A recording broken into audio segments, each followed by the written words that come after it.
What's up, everyone? Kevin here from Skywatcher, and welcome to another episode of the What's Up Webcast. We do this every Friday, 10 a.m. Pacific, right here at the Skywatcher USA YouTube channel. We cover everything from what's up in the nighttime sky to equipment to helpful tips and tricks. And of course, at the end of the month, we have a special guest to talk about their specialty in the field of astronomy. It is the end of October. Holy crap. I don't know where the year has gone, and I'm sure we all feel the same way. But it is the end of October. Our totem for this year, or this month, the target of the month is Mayal 2, the brightest globular in Andromeda. So we will be getting those patches ready to go for all of you who have done it. But there's still a few more days to get it done. And then November starts next week. Also, because everyone else who doesn't live in Arizona, and I think Hawaii has to change their clocks next weekend. Sorry. The webcast will be changing its time. It's still 10 a.m. Pacific, but everything gets moved up an hour everywhere. So just please be advised that starting after November 5th, the times for the What's Up webcast are going to be changing accordingly. So just be aware. But we have another week before that actually happens. All right. So today we have a special guest joining us, Alyssa Pagan. I'm sorry. I know you're floating in there. I had it in my head and I blew it. So Joseph couldn't be here today. He had a family emergency this morning. So Alyssa's joining us today, which is just as awesome as well. But I'm going to go ahead and bring her in. And good morning. Thanks for joining us. Good morning. Thanks for having me. So, I could do the introduction for you, but I figured it would be better for people because your job is really unique. You get to work with the data coming from James Webb and Hubble. So I figured it'd be better for you to just kind of tell us what you do at the institute that you and Joseph actually work at. Yeah, so I work at Space Telescope Science Institute for the Office of Public Outreach. And basically, I'm a science visuals developer. That's the technical term. But what that means is that we take data from Hubble, from Webb, from other observatories, and create color imagery from them. And that usually supports like news releases for like science papers that come out, science discoveries. That also supports outreach resources. So just things that we want to study and put out there. And also it also supports educational resources. So depending on, but most of the work we do is for like those news releases that you see kind of like a couple times a month with some sort of like breaking news story. Awesome. Now you said that way better than I would have been able to compact all that together. But I usually start it the same way with everyone else, and I think this will help kind of segue back into it. But how did you get started in astronomy, or where did your interests kind of spark to get you where you're at today? Yeah, I have quite a meandering path. So I actually started going to Towson University and getting a degree in art and design. I was really interested in art. It was a liberal arts college though, so I got to take like science classes as well. And I was like, I really like this too. So it's kind of like, I didn't know what to do. I just kind of finished my degree. I really enjoyed it. I still worked with it because I actually worked as a custom cake maker for a while at a bakery, like doing like more traditional art stuff. But at the same time, I was obsessed with astronomy. I had been since I was a child, and I've been like watching documentaries forever. And I'm like, you know what? I'm just gonna get an astronomy degree as well. So I like went to College Park, had no idea how these two would intersect. But then I took observational astronomy, and that's where it dawned on me that those images from Hubble at the time that I was just like, loving, I realized there was a whole process to them to being created. It wasn't just being pumped out of the telescope. And once I made that realization, I was like, okay, who's making these images? Where are they being made? And how can I be involved in that? And so I found out about Space Telescope Science Institute, was the head of science operations for Hubble and Webb, which I had no idea. It's in Baltimore, local to me. So I'm like, oh, okay, how did I not know this? And I basically just like stalked their career page for a long time until this position actually popped up. And it was like really a nice niche area of art, the intersection between art and science. And I'm like, this is perfect. I didn't plan for this, but this is exactly where I want to be. And so that's how I ended up doing this type of work. I have to imagine that's kind of interesting because I'm sure you talk to a lot of people and no one ever really stops to take a second to be like, oh yeah, that doesn't just go cheese and there's the picture. It's like someone has to be behind the scenes putting all that together. And I have to imagine it gets a little elaborate. And I know a lot of people who watch here are astrophotographers as well. And I know we were talking a little bit prior to us jump starting onto here, but you were kind of saying that the process that you guys use there is very similar to like what the amateur astronomy world does as well. And a lot of the softwares that you use are the same. So I don't know if you could like elaborate on what you guys do there to create the images that you see. Yeah, no, a lot of it's very similar. It's basically we use what's out there, what works best for a particular object, which changes depending on the observations. And so I guess the difference between maybe an astrophotographer and us is we don't usually do the planning. So that it makes it easier for us. We're not out there or, controlling it via Wi-Fi to get, a certain exposure time. Those are scheduled by the scientists and, the right filters and all of that. That's already planned out. At least for sort of the news release side of things. If we're doing outreach imagery, then we can be a part of that. Like there's a committee that schedules these observations that like, most aesthetic, figure out filters, when is it up, when can we see it, all those good stuff. But planning wise, we don't really have to deal with that as much. And then we also don't have to calibrate the data ourselves, because there's a really nice pipeline that automatically takes all the raw data from the telescopes and makes it science ready. So we get to deal with it after it's science ready, which is quite nice. There's still artifacts that remain, just like any sort of pipeline, especially since we're dealing with science data, which is not necessarily made to be the most, aesthetic data. It's still great. But, you might not dither because to fill in a chip gap because, you just care about, it depends on what you care about. But yeah, we use the same software in order to visualize it or export it from a FITS format to a TIFF. So we use like FITS Liberator, which is the free software. You can use PixInsight, which we love because it's like a one lump sum. So it costs money, but it's like totally worth it because you can just put it on any computer, not sponsored. And yeah, we use any type of photo editing software from GIMP to Photoshop. And I can say that here. I usually like stay away from saying that to other people that are not so familiar with the astrophotography process because they're like Photoshop, like you making stuff up. And I think most of you know that that's just a tool we use to put it together. Yeah, I mean, I regularly use PixInsight for a lot of the major initial work for my images, and then to kind of do the fine polishing and getting it just slightly adjusted with the levels and the curves and stuff like that. The little finesse at the end going to Photoshop. So there's not a lot that's done in Photoshop, I think, for astrophotographers as like the core of it. But for that final little tweaks, just those subtle controls Photoshop gives you, I think is very helpful. I'm sure you guys are the same way. So. Exactly. Yeah, we totally are. So when you guys get data from either Hubble or Webb, because you handle both, is there, where am I going with this? Because there's a bunch of questions there that I would have for you, but is there like a particular thing you get excited about? Like it's like, oh, today we shot a galaxy, or today we shot a nebula, or are you just kind of like whatever comes in the pipeline, we just process it and out the door it goes? Yeah, I get excited about a lot of things. It's really hard to pinpoint. And then like, unfortunately, we don't get to choose like whatever we're going to process because it's like there's only so much time we can allocate to these press releases when there's so many discoveries out there. But I usually get excited for anything that's new or seeing like revisiting a Hubble image, but in Webb to see what's different. Like I love that type of comparison and being able to see different things. I love planetary nebula in general. I just think they're very interesting to look at because they're all so different from each other, even though the process is kind of similar. So they're colorful, they have structure. So I really enjoy those, but at the same time, like I wouldn't say anything really gets old. Like I've processed like comets, which are just literally like one filter and it's a blob, but it's a blob that's in the solar system. And so like it's sort of like the idea of it, the concept of it in general is very exciting too, like what you're looking at. Like even spectrum can be very exciting because you're like, that's water. So yeah, it's all over the map.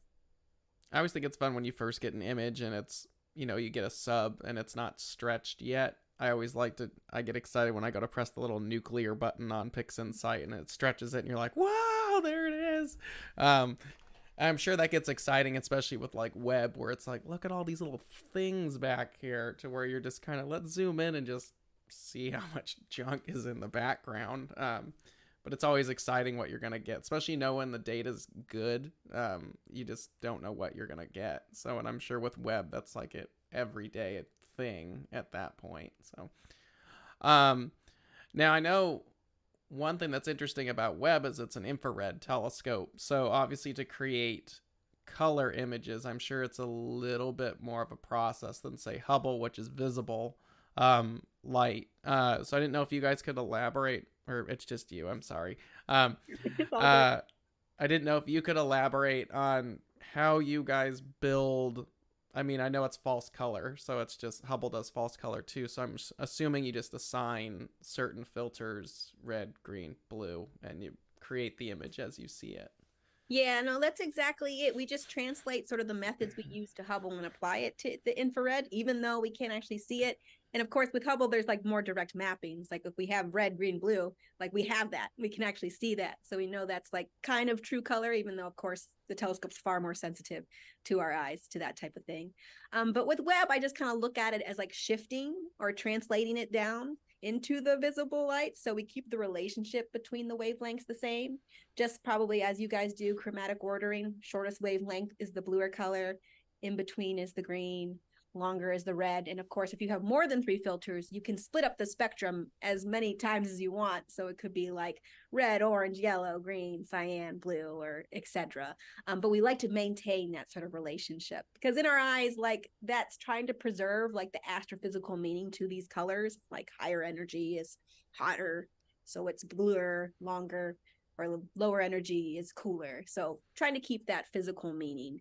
And I also like to think of it as like, it's not like, even though it's a representation of what's out there, it is true data, it's real data, and we're just putting it in a way that we can see, just like if you were writing a song for dogs that was completely out of your range of pitch, and you put it to a different octave so that we can understand it or appreciate it. So that's how I see it.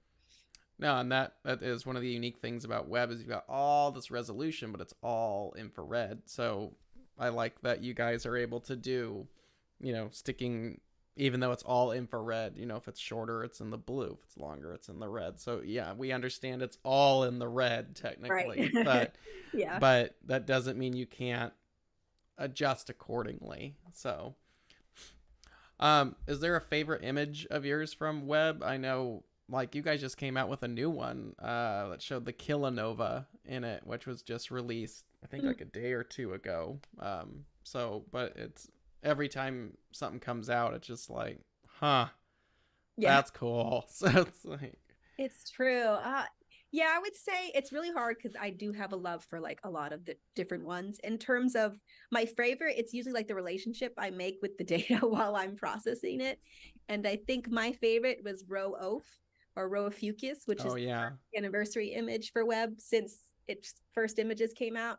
And for me, I loved that one because it was like I had been building, Joe and I had like been building experience and a relationship with the data in this telescope because we didn't really have time with the first images. Of course, we practiced with simulated data, but it's not the same thing as actually getting the data and getting comfortable with processing the data.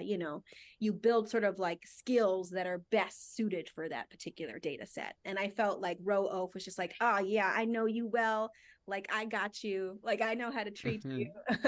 So it was kind of like that, like, nice energy. I'm going to treat you right. Right. Speaking of Joe, who is supposed to be on with us, do you guys basically do the same job and you're just partners, or is it filter through you in some particular way? Like he does something, you do something, or? Yeah, so technically I was assigned to do Webb imagery and Joe was hired for Hubble imagery, but we both intertwine. It's really just about like timing, cadence, how much news there is. He'll work on Webb sometimes, I'll work on a Hubble image sometimes. Sometimes we'll start an image and then we'll like throw it off to the next person. If we have a lot of time, sometimes we'll process the same image and just see like, oh, how do you think about this direction with this image? And we'll go from there. So yeah, we're very much like a team that we either work sort of asynchronously or we work like together on stuff. But yeah.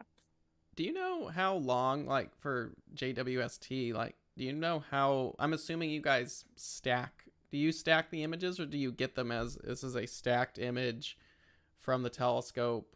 Because I know you said it calibrates stuff, but I didn't know if calibration also meant that it stacks to one sub and then you do all that. So. It does stack, which is nice. So it gets very James Webb auto stacks. Why can't our telescopes auto stack? It's very nice.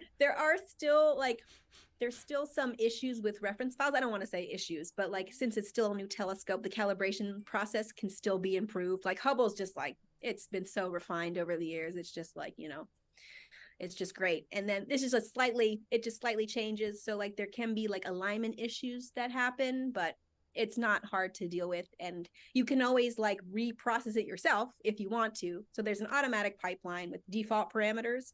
But if you wanted to take the raw data and reprocess it yourself to get something slightly different, you can.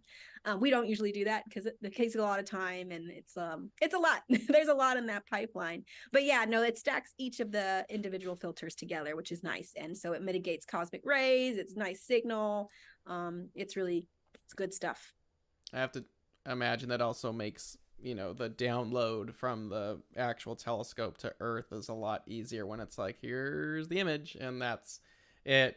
Because we transferred from our remote observatory. It's like, oh, here's a stacked image we did, and it's like that, rather than here's the whole data set, and it's like, well, we'll be here for a while. So yeah, no, it takes a while for the raw data to get run through the pipeline, and luckily we only have to pull out the 2D image file, but that image file is actually quite huge in itself, so I can't imagine having everything at once. Do you know how long the subs generally are for James Webb images? I don't really know. I think it depends on the size. I think mosaics might take a day to run through the whole calibration pipeline, but I'm not sure. It kind of depends on if there is manual input versus it just being automatic. So I guess it does depend on what the actual goal of the target is. Like, oh, hey, we're doing this for spectra, so it's this. We're doing this for this, it's this. So, if we're shooting Jupiter, we're not shooting 5-minute images because it'd just be gone. There's a question here. So how can James Webb see higher energy than infrared? How can it see higher energy than infrared? It would have a different instrument, I would imagine. Right now, I think it's I don't know how far to the red it actually goes. I mean, it's tuned for infrared, but I don't know how far out it goes. So I believe it extends to about 26 microns. So that's the long end. So that's not even the far infrared, that's just mid-infrared. And then the beginning is a little bit of an overlap into the optical. It's 700 nanometers. Okay, so you're just kind of getting where like hydrogen and S2, sulfur 2 sit. And then you get the nitrogen. So that's how you're able to kind of get into the planetary stuff. Pretty good signal. But yeah, so you start in a very bright spot of the spectrum and then you kind of dim out as you go further into the mid-infrared. So cool. Let's see. How much time does it take to process an image from start to when you feel it has a finished product? Yeah, this one always is like a tough one for me to answer because like my first instinct is to say whenever it needs to be done is when it has to be done. Because like, we want to take our time. We like to do some iterations here and there, but maybe if we only have like 1 week to do the image, then, we'll only like spend a day on it. And like, so like for the first images that came out of like Carina Nebula and the Deep Field and etc., Stephan's Quintet, we only had like a 2-day cadence to work on each individual image in the different instrument in the observing modes. And just because like we needed to get it out within less than a month. So that kind of defined the cadence there. But if it's a really big mosaic, like pillars, it could be like a week if we really want to refine it. Sometimes we have to rerun it through the calibration pipeline to get it a little bit cleaner for mosaics. But if it's just like a 1 filter image, it's like an hour or so. Like it doesn't take too long to kind of clean it up and get it news release ready. So yeah, it really kind of depends. Yeah. All right. I have to imagine you and Joe are kind of like most astrophotographers where you finish an image and that's like, okay, send it out. And then you look at it, it's like, I would have done that differently there and that. It's like, it's never done. The image is always like, this looks really good. Day goes by, crap, I would have done this over here or this over there. So yeah, I think building in time for that reflection period is very important because yeah, you'll be like, yeah, that looks good, I'll send it, and then the next day you're like, I don't know about that. every imager who's watching this will completely relate to. It's just funny how it's really not any different. It's just the instrumentation changes. So whether you're using a little tiny telescope or James Webb, we're all in the same boat. It just happens to be the telescope is bigger. So now, obviously there's Hubble and there's James Webb, but now we have the Nancy Grace Roman telescope that's being built, and I have to imagine that's kind of exciting in your institute. That you guys are pretty excited about the next generation of basically optical telescope coming into the playing field. So. Yeah, no. Oh, sorry, I didn't mean to cut you. Oh, no, go ahead. So. Oh, no, yeah, I'm so excited for Roman because one of the drawbacks of Hubble and Webb, and they're so wonderful, they have really high resolution. Because of that high resolution, though, we've had to sacrifice field. So it's a very, very narrow field of view. And to have it at telescope that gets a really wide field of view, which is like 200 times the size of Hubble's field of view in the infrared, is just insane.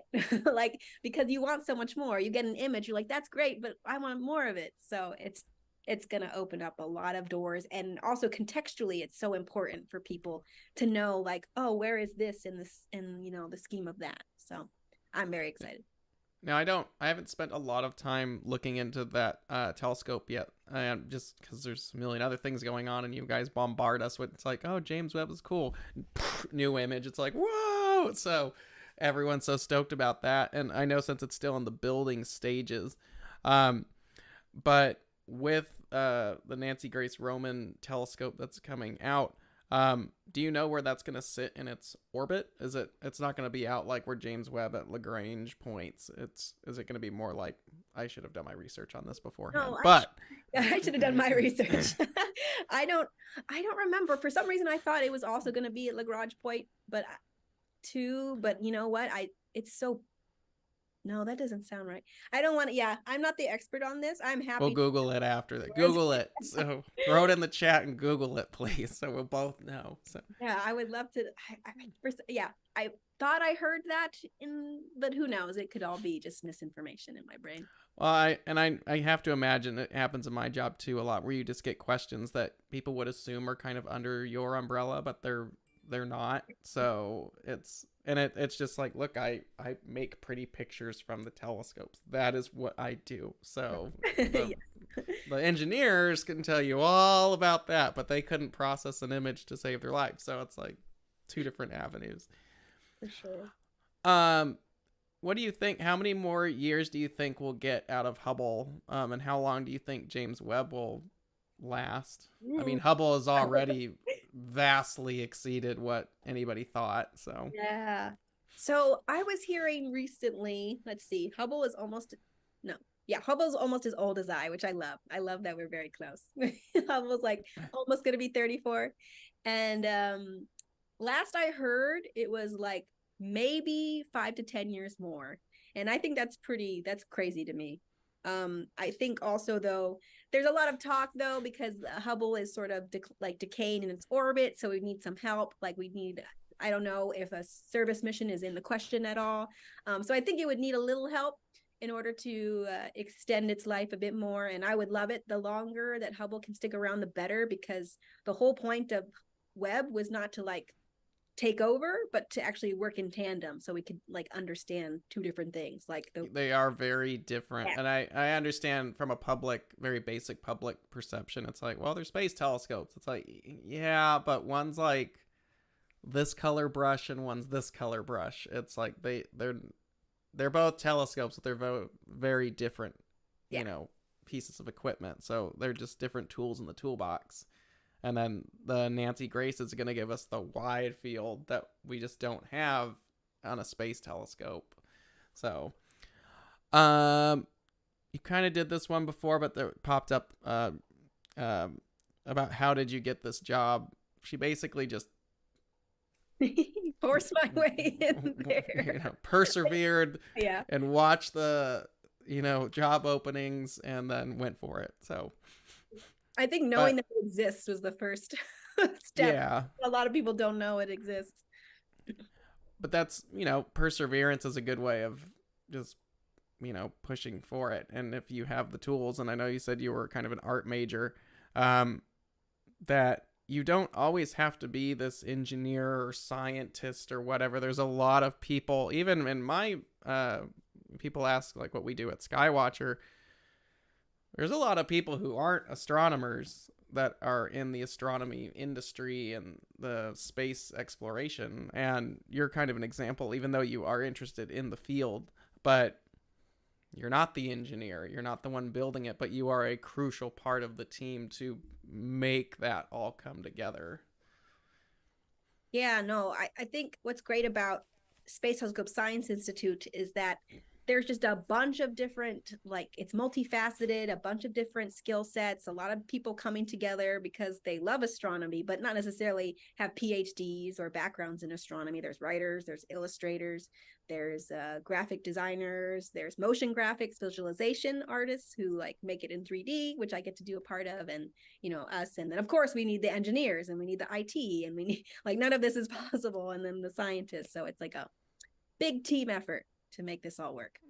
Yep, you can't forget IT. Someone's got to be like, did you try turning it on off again? Like, Yeah. somewhere. Pixin site froze. I can't get it to cal. I just turn it off. So it's like, great. Let's see. What's the biggest wow or OMG that you've processed? Oh man, that's always so hard. Because they're so unique. Like, to me, I thought the Kilonova that was just released, it's like, because so backtracking, I have an outreach program. I have 2 meteorite displays that are in these custom cases. But we just built a new case that's about finished, and it talks about the elements and how they're formed in the universe. So I have like uranium and copper and gold and calcium and all these examples in this case. And one of the things that's in there talks about kilonovas and how they form a lot of the very heavy elements.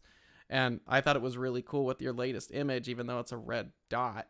It's like, yeah, that is literally right there where all the rare elements are formed. And there's a frickin' picture of it now, like actually happening in space. So I thought that one was really cool. Although Stefan's quintet was pretty cool, because I've looked at it with my large telescopes that I have, and it's like, here it is, that little fuzzy, and then here comes James Webb that's like, yep, I mean, just never mind, I'm not even gonna bother at this point, because you just shattered. But that's why you build a big telescope and go after the eye candy targets, to be like, yeah. So the oh my god moments are just, there's so many that I honestly don't know. And it's just like, exactly as you said, it's not just like maybe the most aesthetically engaging, because a lot of the most important stuff is just like a dot, like you said, or like a fuzzy blob, and you're like, but that's an exoplanet or something like that, And I think there was one like that. There was like a directly imaged exoplanet, and the fact that you could actually make it out within the star's like brightness, Webb could detect something that was thousands of like, just, it was crazy, 1,000 times dimmer than its star, which I thought was crazy. But yeah, it's a bunch of those. A lot of the times it's just like, there's a galaxy there that just every image becomes like a deep field with Webb. So there's a lot of like, that's a galaxy, I wonder, if that's the first time anyone's ever seen that before. And a lot of the times it is, and it's just moments like that where you're like, no, it's a lot. yeah, I call any object, even visually through a telescope, any object that's like a dot, where it's not this visually stunning nebula or elegant detail, just a dot. I like to call them concept objects, because it's like, what blows your mind is the concept of what you're seeing. It's like, I know it's not this big sexy thing, and it's not Saturn with rings and stuff like that, but it's like just the thought that this red dot in this image is like the furthest galaxy we've ever seen. And that concept makes you think, like, what's going on in that galaxy? What's happening right now? What do we look like from that galaxy? And it's kind of like the Energizer Bunny too, where it's like, it just keeps going and going and going. And it has to warp your mind a little bit when you stop. I'm sure it happens a lot when you're processing where it's like, yay, it looks good, and oh my god, they're galaxies. But I'm sure you have those moments where you stop and just realize it's like the light I'm seeing left billions of years ago, and it's like I'm the first one to like see it. You're the first one to put color to that light in ever, so that's got to be pretty neat. So. It is. It is. It was fun. Yeah. Is there anything that you would like to James Webb to capture that you haven't had I'm sure you guys have data up the wazoo at this point, just stockpiled as it keeps coming in, and you release them when you can. But is there anything that you'd like them to hit with the telescope that they haven't done yet? I mean, so there's so many proposals that have come in, and cycle 3, I think, just ended. So scientists got their proposals in there. So I think like at some point, everything's going to be covered. I just enjoy looking at supernova remnants, and I don't think we've explored that with Webb as much yet, but I think that's obviously something down the line. I don't have any say in this, of course. I am just on the imaging side. I think it'd be just really cool to see a supernova remnant. Mm-hmm. Got to get it in the Veil Nebula, so that's my favorite. So another supernova remnant. I don't know if it can actually. That's the one thing I don't understand too much about Webb, is that it doesn't have the ability just to hit every portion of the sky. It's actually pointed at very particular locations, and that's kind of it. So, but you might know better than I on that one. But unlike Hubble, where I think it has more of the ability to go here, go here, go here, and where James Webb kind of just sticks to whatever's in the vicinity at the moment.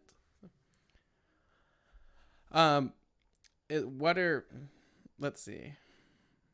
I've got a trillion questions. I just should have wrote them all down, but it's cool what you guys get to do. Do you find that I've got way too much rolling through my head this morning? I'm sorry about that. Do you know how many filters are actually used on James Webb to isolate different wavelengths? So I believe there's a total of 29 filters on James Holy Webb cow. in the near infrared alone, as far as I understand. Right? I think so. So there's a lot. There's a lot there. A combination of narrow band, medium band, and wide band. I don't remember the ratio of each, but there's a lot of things looking at hydrogen, hot gas, looking at what we call PAHs, so polycyclic aromatic hydrocarbons, which is a mouthful, but it's just soot, which is very important to scientists. And I don't really understand why, but it looks good. And so it looks good. It looks great. They could speak more too about the PAHs, but it is a very important thing to see for the scientists. And there's a lot. And it will, and sort of our process will change depending on what filters were chosen for specific science. So we don't get to choose the filters unless, of course, it's an outreach imaging object. But yeah, lots of stuff to work with. Oh, here's a good one. Do you do any photography or astrophotography yourself? Oh man, I used to. So I do photography. I used to do photography. I actually worked as a photographer for a little bit, but I was doing like candid photos and like school shoots, which were not like the best implementation of that. But yes, I do like to do photography. Usually I make nature stuff. I played a little bit with macro lenses. I just think cool. Like the opposite of astronomy. Yep. So full spectrum. Yeah, it's very cool. I don't have my own telescope rig. I'm very sad about that, but I will be talking to Skywatcher about what I can use. Probably gonna get some sort of equatorial mount for like a DSLR. I'm not sure, but yes, unfortunately, I don't make my own images myself. I wish. Right now, I'm just sticking to this. Yeah, well, I have to imagine it's a little easier when you just show up to work and be like, data set, and just hop to it. But I know there also has to be a little bit more ownership when it's like, I went out, I froze my butt off, I shot these pictures, yelled at my mount a few times because it wasn't working, and here's all my pictures. But this one's mine all the way through, where you get to dictate what you want to do rather than just, here you go, so go for it. Yes. What kind of training did they give you when you started? So, I don't training, I guess, it was more of like they looked at my skills beforehand, I guess. I'm not sure if there's a whole lot of training in the sense of like we had a class that we had to take or anything like that. It was really like Joe was my mentor. So I guess that would be kind of the training process. He had worked for Chandra for over 12 years doing this type of work, image processing. So he was just kind of overseeing my work for a while, just making sure that, I was following the right principles. Like it is objective in certain areas of like, the best way to handle an astronomy image in terms of like, keeping all the data, making sure you preserve it all, something's not saturated, and really emphasizing different features, color balancing, white balancing, all that good stuff, just like those principles of photography as well. But after that, the subjectiveness was kind of like more free reign, and it was more of like relying on my background sort of in art and design. But yeah, Joe is just really my mentor. And if I had questions, I'd go to him and he'd give me all his techniques that he has had in his tool whatever. Mm-hmm. And then and then he would look at my images and then he'd be like, oh, maybe try this and that. And then now we just kind of like bounce ideas back and forth and go from there. Is there ever any time you guys get an image or a data set from any one of the instruments that it's just, this isn't working? Because I know when I've done astrophotography, there's just sometimes where you get a data set and it's like, it's just not working in one way or another. Like I can't get it to look like this and I can't get it to look like that, or it just isn't working. So do you guys have that too, or are you just like, nope, this is your job, figure out how to make it look good? So yeah, I think most of the time it is like, well, you got to make it work. But there are definitely like data sets where it's just like, if it's problematic where the imaging is not great to really reinforce the story, there's usually an illustration component to help with that. They're like, this isn't great, so let's just conceptualize it in a different way. So there's other resources. But yeah, there'll be times where just filters, just the intensity among them is just too much, where it gets a little washed out, or the filters are picking up very similar features, so it looks kind of muddy. Like, so there are things that aren't aesthetically or even scientifically as helpful when you make an image. And you do your best because people want to see it, even if it's not, people are very forgiving for those things just because people like to see observations. But yeah, I could think of like, in general, like something that's kind of difficult is combining sort of mid-infrared data with near cam, just because again, like you're just stacking sort of these really bright regions on top of bright regions, and it's really hard to kind of capture the structure in one region where it's saturated in another. So we're still figuring out some things, but it's fun. it's interesting to hear about the variables, because I mean, as a space telescope, it's like, oh, well, I don't have to deal with clouds and I don't have to deal with seeing conditions, and there's all like these natural issues that astrophotographers here on Earth and astronomers on Earth have to deal with. But I guess that is you have your own very unique variables that come into play, because it's like, this is a scientific instrument, it is not made to take pretty pictures. So we have a bunch of filters that are designed to do these very specific things, but just because we have them doesn't mean it translates well into the pretty picture side of things. Exactly. Like sometimes again, like I kind of mentioned, I think only with you though, is that we get images again that are made for science, so they're not going to fill in sort of the gaps between. They're not going to dither the telescope to fill it in. So we're just going to have these regions with missing information, or the signal is better in one area, so they sat longer for one part of the image, so it's nice signal, and then the rest of it's kind of low res, or it's just very noisy, so you have to deal with that. Or even after it's gone through the calibration pipeline, sometimes depending again on sort of the exposure time, you'll get what we call 1/f noise that remains, which is just like striations in the shorter filters that we have to deal with. So it's just like those kind of things, and they kind of change depending on the data sets. Nice. Question here: do you foresee AI processing images as things move forward? The only reason why I think AI is a helpful tool in that maybe it could get the ball rolling in some, or like be kind of inspiration. But the only reason why I don't see AI kind of doing it now is because, for instance, we have smartphones that kind of do that on the fly, because they have red, green, and blue channels and make a color image on the fly. And the reason why we can't do that with telescopes, of course, is for a variety of reasons, but also there's like several filters, as I mentioned. Just the NIRCam alone has like 29 filters. And how to best combine them, I'm not sure if you could teach an AI to know that like automatically, because that's something that the scientist tells us. And maybe the scientist could program the AI and say, hey, I care about this and that. But yeah, I think AI is limited now. I don't know in the future how it could go. But right now, yeah, making those choices between like the science that you're trying to communicate and making it aesthetic, I think it's a little bit too fuzzy right now. Mm-hmm. Do.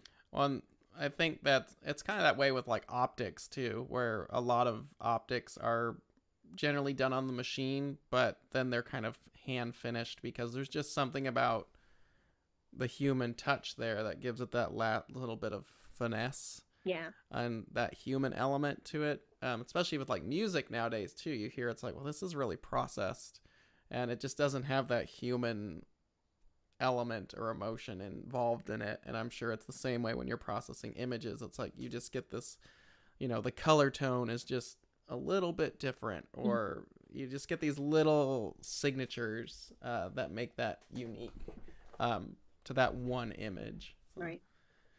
And if it's just like copy paste because of AI, where it's like boom, boom, boom, boom, boom, it's like, okay, well, cool. It's just a cookie cutter at that point.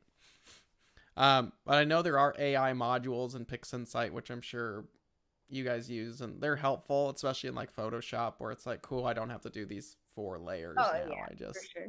Yeah. Like you said, it's all just tools in the toolbox. Right. So. Yeah. Oh, this is interesting. Do you have a favorite sensor on James Webb that you like to process data from? Okay, so I'm going to make this very clear so that no one comes for me.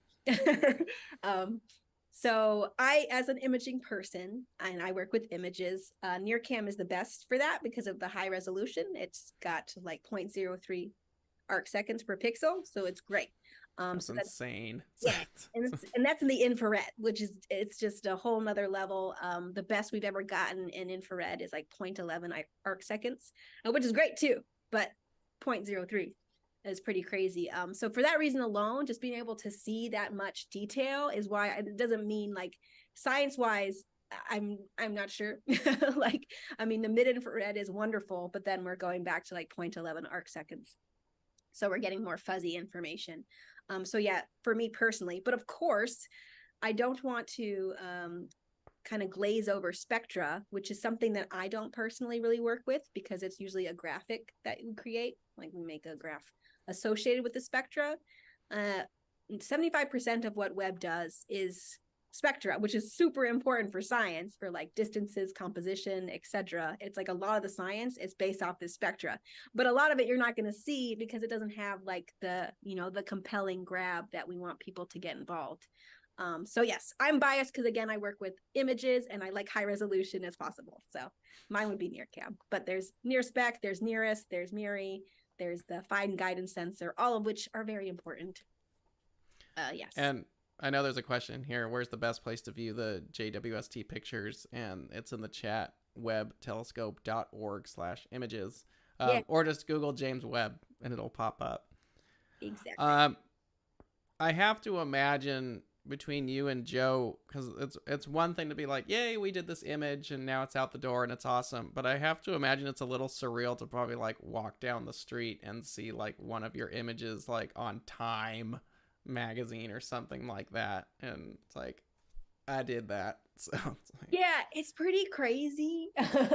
It's like, well, for one, it's crazy that like all this work of like over 30 years in the making of this instrument, where countless of people, engineers building it, and then we get to kind of put the final touches on the cake. Like the fact that we get to do that is kind of a huge honor, because we're like, hey, we get to, you do all the work and now we're just gonna make it look good.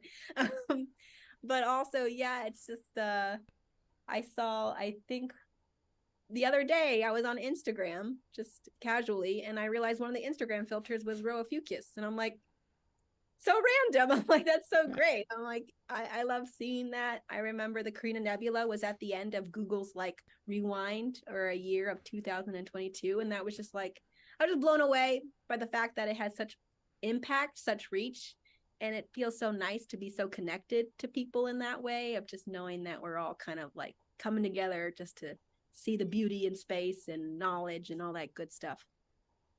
It is, I do outreach all the time, and one thing that I have noticed with Webb is the amount of people who are not astronomers or science-based at all, how much they actually know about that now, and they know about the images, or did you see this, and how is Webb changing what we know, and blah, blah, blah, blah, and it's just crazy. I think mostly through your images it's really making the public think about what's out there. And because Webb is obviously rewriting physics and a lot of the science that we know, I have to imagine it is pretty crazy that, you know, your images are inspiring a whole new generation of scientists and stuff like that. And I know when you're probably in the office and it's like, okay, I did this, and it's like I've been looking at a screen for 8 hours and my eyes are about to fall out of my head.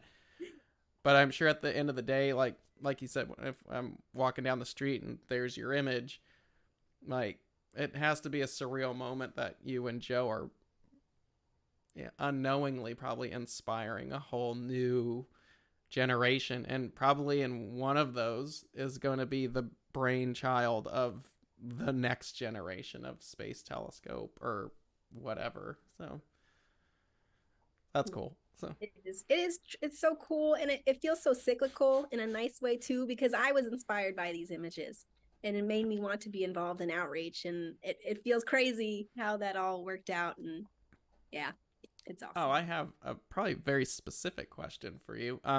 But to any young woman who wants to get involved in science or anything like what you do, what would you recommend to like a young girl who's trying to get involved and maybe wants to get where you're at, or something similar in, you know, your line of work?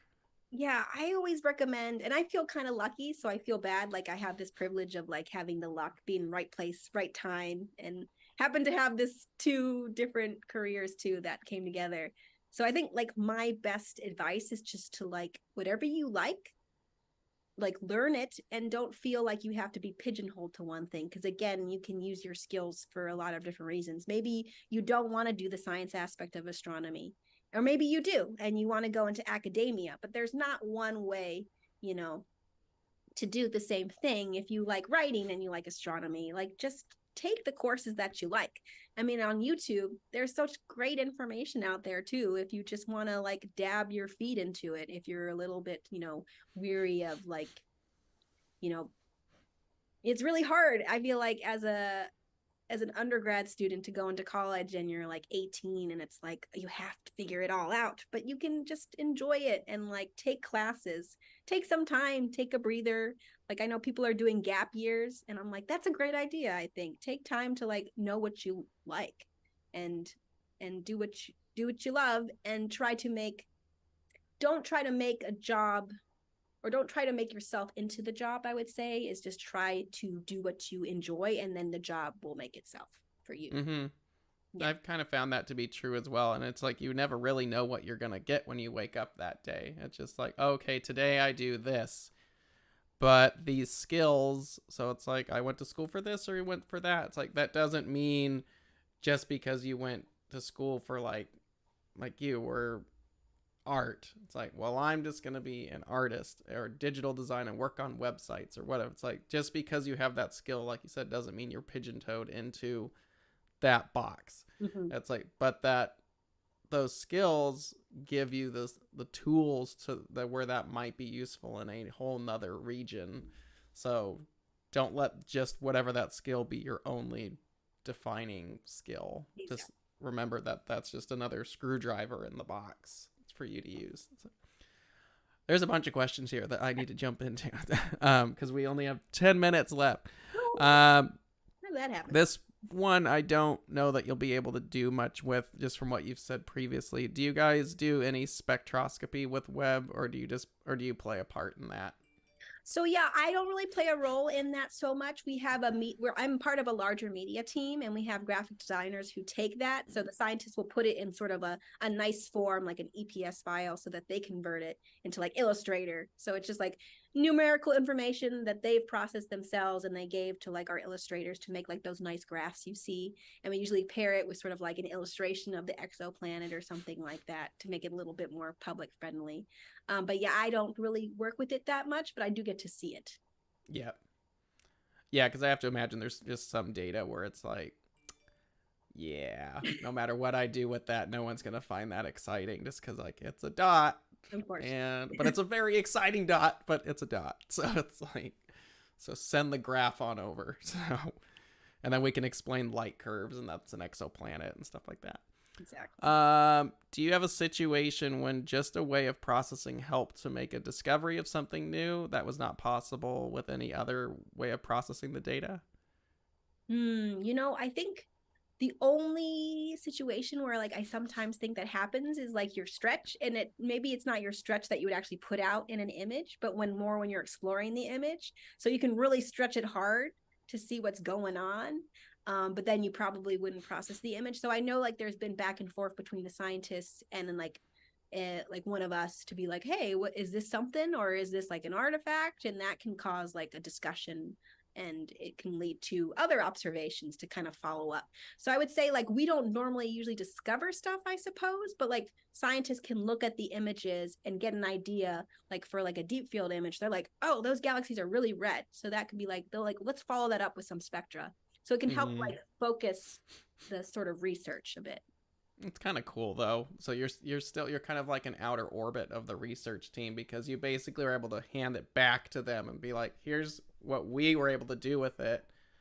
And by how we processed it, you get to look at it from a completely different way. So there's big questions in here.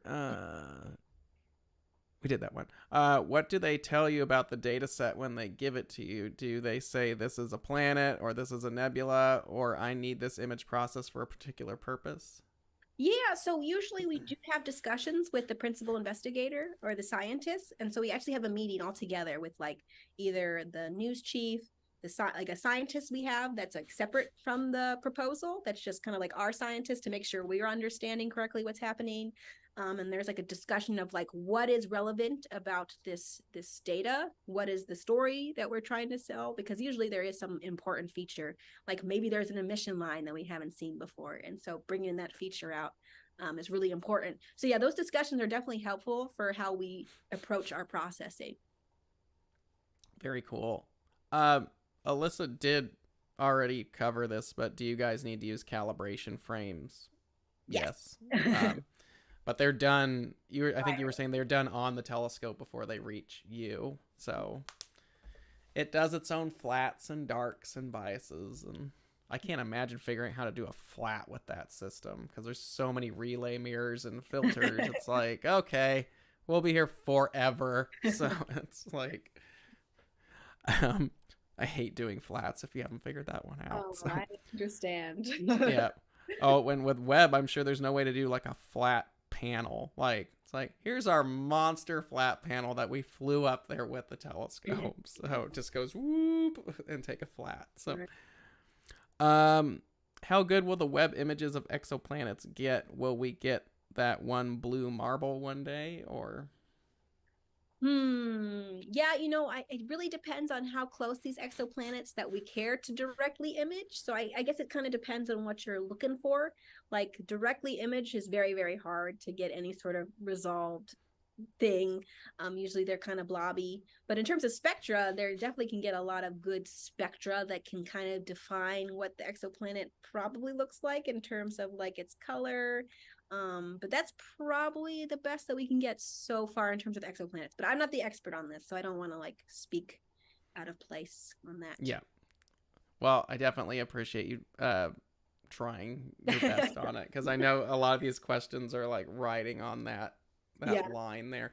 But I have to imagine it's such an elaborate team for you guys where, you know, everyone does what they do that it's hard to cover. That's why it's a team. You have a bunch of people. Now I think this will be my last question because we only have a few minutes left. But with James Webb or Hubble or whatever it is, it's not like NASA's like, hey, we're shooting this. It's like any professional observatory where there's a research team that requests time on said instrument. They do it. And then whatever's there, I'm sure filters down to your team, regardless of who the actual, you know, science team is. So there's the team that we requested you to do this. They obtain the data. They hand the data off to, you know, the research team. But then all the data, I guess, would be, for lack of a better term, under ownership or under your jurisdiction at that point where it comes in. And then your team displays that publicly, whether it's an image or a graph or whatever. But that way we can show the public why we spent $8 billion on a telescope and why we should do it again. So yeah, so that's pretty much how it goes. Yeah, there's several proposals that go in, and cycle 3 actually just finished, and that was a call for all the Webb proposals. And then there's a lot, I'm sure there's tons and tons that the people have to sift through to figure out which ones, you know, should get Webb time, which is so precious. And then, you know, it gets approved, and then they get their data in this sort of sequence, and then all of it goes to MAST. And actually it's the Barbara Mikulski archive that's hosted by STSI, and that's where it all gets calibrated, and all the raw data is there too. And so we have access to it, but even though it is proprietary sometimes, from like maybe for a year, or just for the scientists to be able to, you know, use the data, but after that it's free. So it all becomes public domain at some point.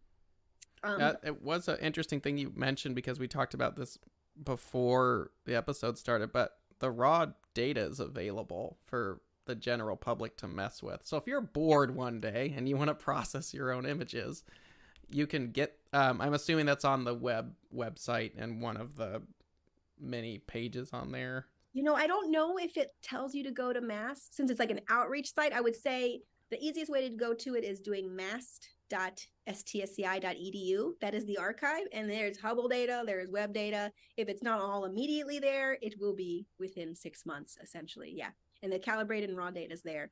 So you just got to download the filters. It's a lot. It's a lot of information, but yeah, you can make your own images. Do you use a pretty powerful like gaming machine to process these images?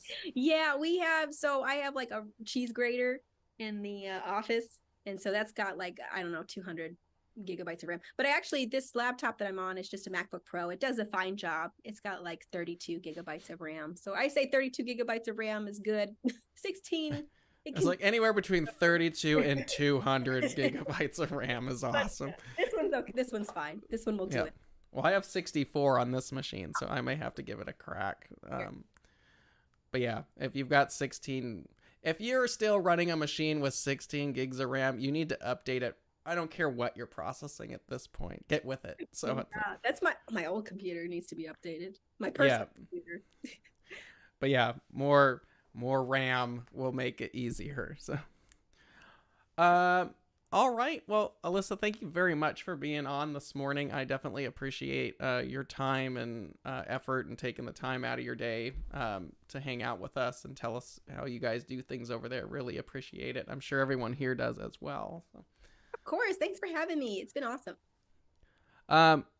What software and tools you guys use to process images? We answered that at the very beginning. It's all the same stuff we use, Photoshop, GIMP, PixInsight. There's nothing proprietary.